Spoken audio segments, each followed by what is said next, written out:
Entonces estamos trabajando también en el área de institucionalización, estamos trabajando en el área de políticas que no existían en el país, tener una política comercial clara.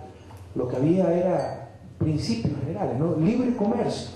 Yo quisiera creer que el libre comercio ha favorecido siempre y a todos. Les puedo dar miles de ejemplos que eso no es cierto. Y por si acaso uno de los países más proteccionistas de la historia, el que inició el proteccionismo moderno, se llama Estados Unidos de América. Y todavía es bastante proteccionista. Y en mi criterio hace lo correcto. En todo caso, más allá de podernos a discutir cuestiones ideológicas, filosóficas, etc., necesitamos tener políticas comerciales claras. Y eso es bueno, por si acaso, todo esto es posible si existe una fuerza política con suficiente capital político y suficiente alcance nacional para llevar al país un rumbo. Esto es bueno. Algunos creen que es malo que se ganen las elecciones por parte de un grupo, que se tenga mayoría en la asamblea. Es bueno. Uno de los graves problemas que ha tenido el país es que ha habido demasiado fraccionamiento de las fuerzas políticas. Ninguna fuerza política ha sido capaz de llevar adelante al país una agenda, pero muchísimas han tenido la capacidad de bloquear cualquier agenda y el país se ha inmovilizado. Hoy hay una fuerza política que tiene capacidad para llevar al país en una dirección, que ha ganado 4 elecciones seguidas en forma arrolladora, pues, porque es importante la legitimidad democrática, y eso es bueno, les insisto. Podemos tal vez no diferir en que no estoy de acuerdo con esta dirección, pero eso es lo que eligió el pueblo ecuatoriano. Lo que tenemos que estar es vigilantes de que se hagan las cosas correctamente y darles toda la información hacia dónde queremos ir, como lo vamos a hacer esta mañana. Creo que aquí nadie está loco para buscar la separación, la división del país, la destrucción de empleo, producción, etc. Todos buscamos lo mismo. Tal vez no coincidimos en los caminos y tal vez conversando lleguemos a algunos consensos mínimos y diremos, no he estado tan equivocado, en esto tienen razón, en esto tal vez discrepo, pero bueno, tienen la legitimidad para hacerlo. En consecuencia, no es legítimo bloquear, construir. En todo caso, estamos construyendo esas políticas, la política comercial, más que construirla, ya la tenemos clara, se las expondrá nuestra canciller. Entre las reformas que hicimos fue convertir, todavía a nivel de decreto, nos falta ya estructuralmente lograrlo, y sobre todo en cuanto a visión, cultura organizacional, convertir al Ministerio de Relaciones Exteriores en un ministerio también de comercio exterior, y con esa visión fortalecer nuestras embajadas, consulados, etc. Eso también ha sido caótico, ¿no? Nosotros tenemos cerca de 9 embajadas en Centroamérica, pero no tenemos ninguna embajada en el Medio Oriente. Tenemos una sola embajada con 2 funcionarios de carrera en China, 1.300 millones de habitantes, ni siquiera tenemos oficinas comerciales en Shanghái, etc.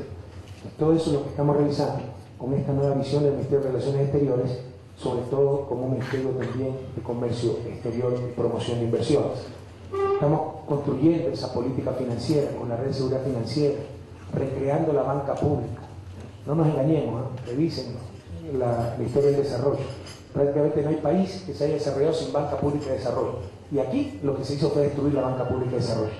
Entonces, con los intereses de la banca privada, sin banca pública de desarrollo, o con una banca supuestamente pública, pero que practicaba los mismos parámetros comerciales, 140% de garantía, intereses igual de leoninos, etc., va a ser muy difícil que se desarrollen nuevos sectores.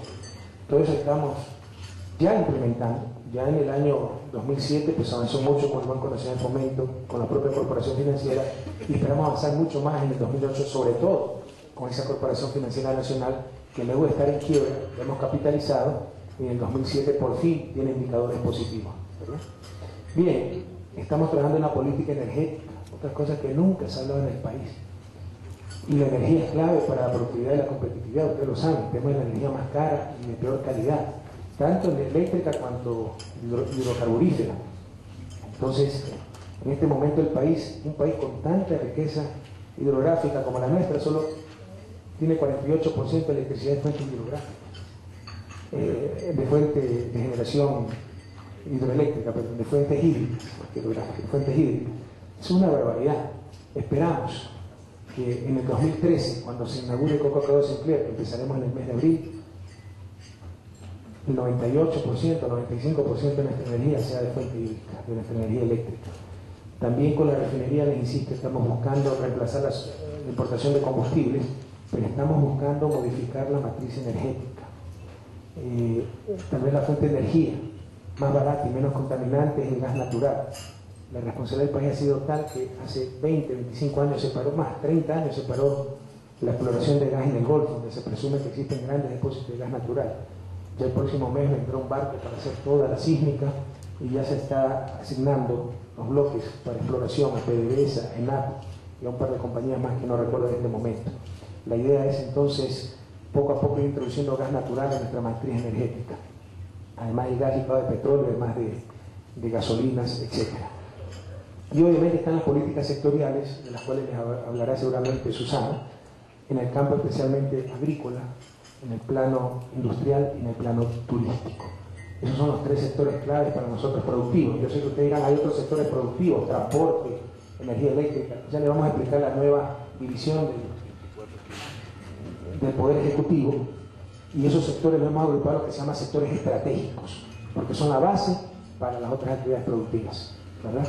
Entonces, básicamente, energía, minas y petróleo, transporte y telecomunicaciones, está agrupado en el área de sectores estratégicos. Y ahí también estamos haciendo muchas cosas. Bien, entonces no sé si comenzamos luego de esta breve introducción con la primera parte del programa, la nueva estructura del Estado. Wander, ¿tú la presentas? O... Bueno, hablemos un poco de la nueva estructura del Estado. Pasemos, por favor. Les insisto, si no tenemos un Estado más eficiente, me faltó una política, ¿cierto? Porque siempre que los economistas hablamos de políticas para la economía y el desarrollo, bueno, algunos hablamos de planificación, de eficiencia del Estado, de institucionalización, de políticas comerciales, financieras, energéticas, sectoriales, pero nos falta una política muy importante sin la cual nada de esto serviría, que es la política anticorrupción. Mientras sigan los niveles de corrupción que han existido en el país, no habrá política económica que funcione. Y en eso estamos avanzando también bastante. Ya el hecho de que no haya muchas noticias en el campo de la corrupción son buenas noticias. Vaya, revisen en cuánto tiempo un gobierno en su primer año no ha tenido escándalos de corrupción. Y por acérrimo que sean nuestros adversarios políticos, nadie se ha atrevido a acusarnos de ladrones. Estamos avanzando bastante en la gestión pública. Obviamente, falta mucho por hacer en los mandos medios, ¿verdad? Sabemos que hay corrupción en Petroecuador, sabemos que hay corrupción en Pacifitel, pero estamos luchando en otras instituciones del Estado contra esa corrupción. Ha habido grandes avances en otras áreas, por ejemplo, en la lucha contra el contrabando en las aduanas, en las propias grandes contrataciones de Petroecuador. Cuando nosotros llegamos al gobierno, el descuento por barril de petróleo era casi $18. Hoy está en menos de $10, eso no se veía hace 10, 12 años. Trafigura, nunca se le había puesto a competir, se la puso a competir y la misma empresa, siempre exactamente lo mismo, nos dio un contrato de $60 millones más barato. Es decir, ¿cómo habrán estado ganando anteriormente, verdad? Y podemos dar otros muchos ejemplos de transparencia en los contratos públicos, en la obra pública, etc.